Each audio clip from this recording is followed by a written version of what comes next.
Mengikut keterangan Abdul Kadir, perjuangan Mak Indra berlainan dengan perjuangan Bintang 3. Mak Indra berjuang semata-mata untuk menghalau Inggeris dari tanah airnya supaya dia dan rakyat seluruhnya bebas menghidu udara kemerdekaan di negaranya sendiri.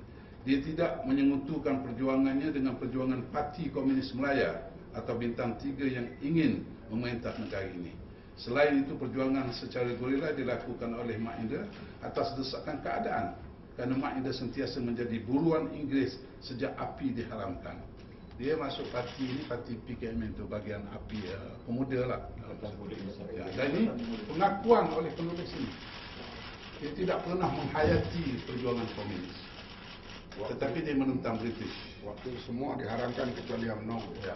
1948. Ingat, semua parti politik diharamkan. 1948. Hizbul Muslimin tahun 48 diharamkan. Dan seterusnya yang lain-lain. Jadi ini. So maksudnya Mak Indra bukannya seorang Bukan komunis. Diakui oleh sejarah yang ditulis semula, kalau nak kata semula, dalam bentuk yang kecil-kecilan oleh negeri Johor. Ini menggambarkan bahawa apa yang disebut tentang Mak Indra oleh kebiasaan yang menulis itu tak betul. Dia kena ini yang otoritatif yang dibuat kajian oleh Johor sendiri. So pendapat Datuk, adakah pihak komunis menyumbang langsung kepada Saya tak bercakap tentang komunis hari ini. Ya, sebab kami telah menolak perjuangan komunis dan menolak ideologi komunis. Yang kami bercakap ialah tentang perjuangan kemerdekaan. Mak Indra salah satu daripada contoh, di samping yang lain-lain yang ramai lagi sebut itu. Kita nak sebut tujuan UMNO ni untuk main isu ni pasal nak tutup dia punya penyelewengan dalam daftar pemilih. Dalam daftar pemilih. Dalam select komiti pun hangat-hangat kayak ayam je nampaknya. Dia punya tu nak tutup semua penyelewengan ini. Cincin pun dia nak tutup, banyak lagi yang dia nak tutup. Jadi bawa isu ni. Tetapi saya rasa lepas ini dia akan backfire kepada UMNO. Sebab sejarah ini membuktikan bahawa apa yang disebut oleh UMNO itu tak betul, tak tepat. Dengan pendedahan buku yang dibuat oleh kerajaan negeri Johor sendiri ini, dan rakyat Johor sekarang begitu berbangga terhadap Mak Indra yang dianggap sebagai pejuang yang selama ini dilupakan sejarah. Dan dia kebetulan pula orang asal Jawa, dan Johor ni banyak orang-orang asal Jawa, dan mereka mula berbangga dengan sejarah perjuangan mereka sekarang ini. Tentu kita cuba UMNO untuk mengadakan debat berhubung dengan isu siapa pejuang kemerdekaan sebenar, dan insya-Allah perangan kita pun akan hantar surat resmi untuk kita cabar pimpinan parti UMNO untuk turun berdebat dengan Saudara Mak Sabu, dan kita cabar timbalan presiden lawan timbalan presiden bawah puan. Level dia lah. Level parti. Kita bersedia, tapi dengan level yang betul lah. Kalau timbalan presiden PAS, timbalan presiden UMNO. Kalau ketua pemuda UMNO, ketua pemuda PAS, apa? Boleh. Secara peribadi pun Ketua Pemuda Khairi tidak banyaklah mengecam saya dalam hal ini. Yang banyak maki hamun saya, so saya bertaubat, bertakwa ialah timbalan presiden UMNO. Jadi eloklah kita bertemu dengan beliau. Sama ada nak panggil debat kan, nak panggil dialog kan, nak panggil bincang kan, good. Tapi Khairi dengan penuh hormat pada dia, dengan kebijaksanaan yang ada pada dia tidak menyerang saya secara peribadi dalam hal sejak daripada isu ini timbul 27 bulan sampai sekarang. Yang banyak sekali ialah timbalan Perdana Menteri. Kebetulan timbalan Perdana Menteri juga orang ahli parlimen yang di kawasan yang ada Bukit Kepong berdekatan atau pada daerah situ. Jadi eloklah saya berdepan dengan dia yang banyak sekali, termasuk dia suruh saya bertaubat dan sebagainya. Saya pun nak tanya dia juga di mana unsur yang perlu saya bertaubat. Saya pun nak belajar juga daripada seorang tokoh ulama macam Mahyudin Yassin tu.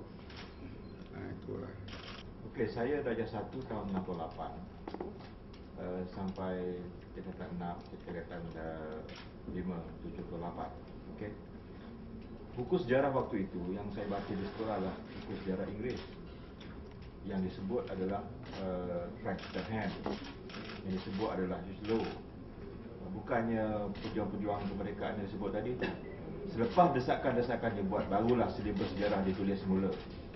Barulah nama Tok Janggut, barulah nama Tok Gajah, Dr. Baharudin itu dimasukkan semula. Jadi saya nak ingatkan balik bahawa waktu kami sekolah dulu, yang diagung adalah British. Datuk Mahathir Mohamad dianggap pengkhianat. Itu buku sejarah. Jadi bagaimana, cuba bayangkan bagaimana sejarah itu digelapkan, dan barulah dengan desakan pejuang kemerdekaan yang digelapkan itu, barulah sejarah negara itu ditulis semula. Jadi saya nak ingatkan bahawa awal sejarah yang diajar di sekolah juga mengagungkan British. Jadi itu cerita sebenarnya. Kalau UMNO ikhlas, PM boleh tubuh satu jawatan kabinet untuk tulis kembali sejarah negara. Dan kita boleh hantar wakil-wakil kita, ada sejarah kita untuk participate. Ya. Tapi kena ikhlas lah. Jadi ini tawaran terbuka kita. Ya. Jadi Najib boleh umumkan dalam mesyuarat kabinet akan datang, okey, ditubuhkan di peringkat kabinet satu jawatan kuasa nak tulis balik sejarah negara, sejarah kemerdekaan negara. Jadi ambil semua pihak untuk duduk dalam kursi ini, barulah sejarah negara boleh ditulis dengan adil dan tepat. Itu cadangan kita. Saya ulang lagi tawaran seorang peguam yang asal Johor. Mereka mengatakan kalau keluarga rumah Pasung Bukit Kepong yang terlibat peristiwa tahun 50 berasa terinaya dan perlu menerima pampasan, maka beliau sedia mewakili keluarga itu untuk menuntut pampasan daripada kerajaan British seperti mangsa serangan terhadap Batang Kali. Dibawa dalam parlimen berkali-kali, akhirnya kerajaan British membayar pampasan kepada mereka. Jadi peguam daripada Johor, seorang ahli PAS, saya ulang lagi sekali, dia bersedia untuk membela keluarga untuk menuntut pampasan kepada kerajaan British. Karena waktu itu bendera di rumah Pasung itu bendera Union Jack, bukan bendera Malaysia. Jadi para wartawan naklah kena letak itu sebelum 31 Ogos tahun 57, dengan selepas dia ada satu bawah British, satu bawah Melayu Merdeka. Jadi kejadian itu di zaman British, di pampasan mesti dituntut kepada kerajaan British, dan peguam bersedia kalau keluarga mereka sudi. Malam dia melimpah-limpahkan insult lah. Dia kata you were not man enough to face him. Ya.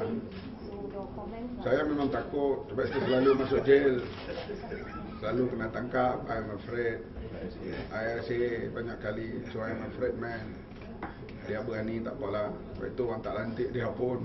Dia sedang menagih simpati daripada UMNO tu.